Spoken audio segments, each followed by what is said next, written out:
So now we see we have modified, we have entered the properties for each of the wells or each of the cells. We need to actually also enter a drilling schedule. So we will, for example, have one well being drilled every year for the first 3 years, and we need to modify the tubing properties as well. We'll put the same length and elevation, and we will also leave the gray modifier as a pressure drop correlation. In cell data, we'll also select 6,000 feet as the reference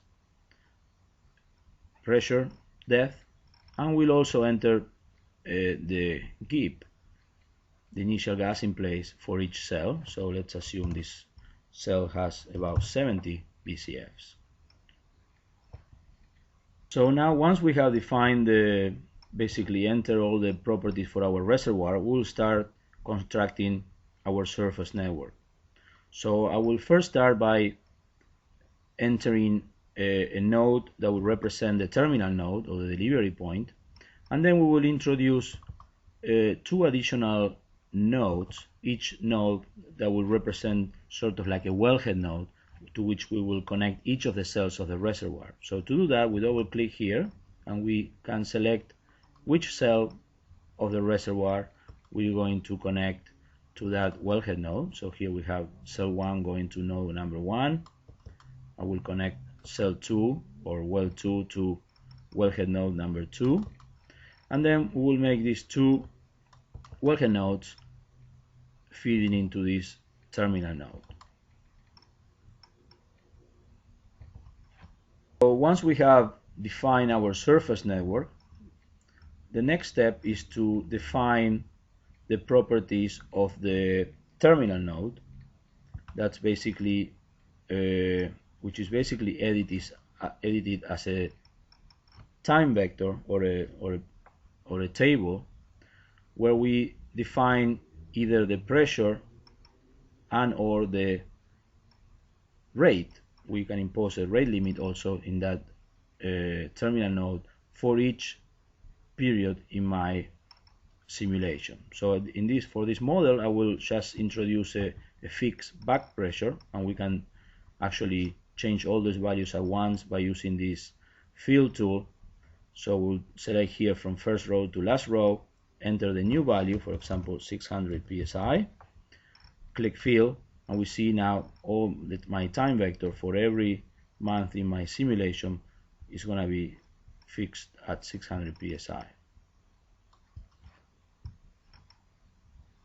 The next step is to define the ramp parameters. First thing that is very important for GasPal is what's called the production mode. GasPal have a large variety of production modes.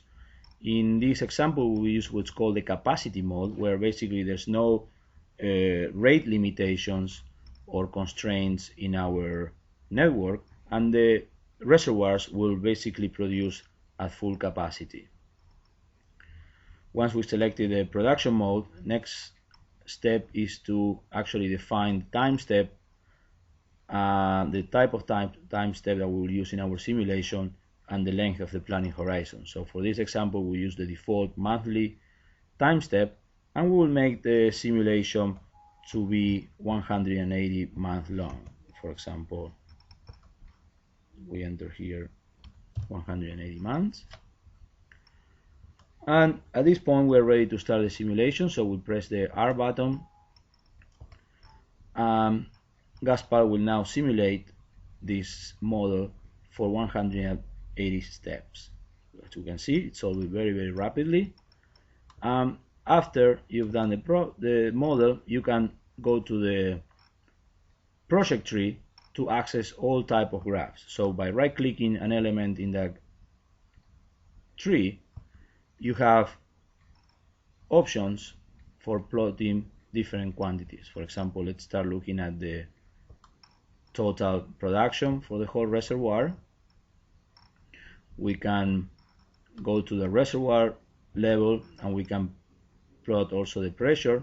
For example, we can plot the aquifer pressure, we can see the water influx for our reservoir. Then, for example, we can go at the cell level and we can see the rate for each for that individual cell. We'll see the number of wells. You see wells coming into production at different moments in time and the change in the rate.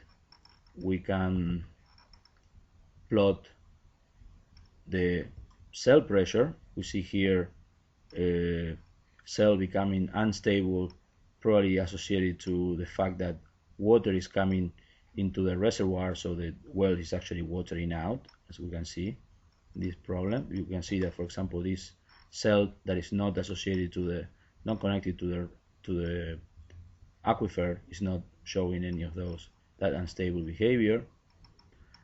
We can actually check the rates, the water rate. See, we can see this is the probably what we're talking about, the well becoming unstable because of too much water. And we can also look at properties for each individual layer on a particular cell.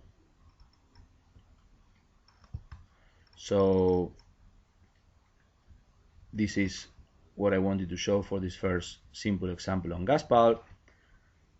We will see more sophisticated models in the following videos. Thank you very much.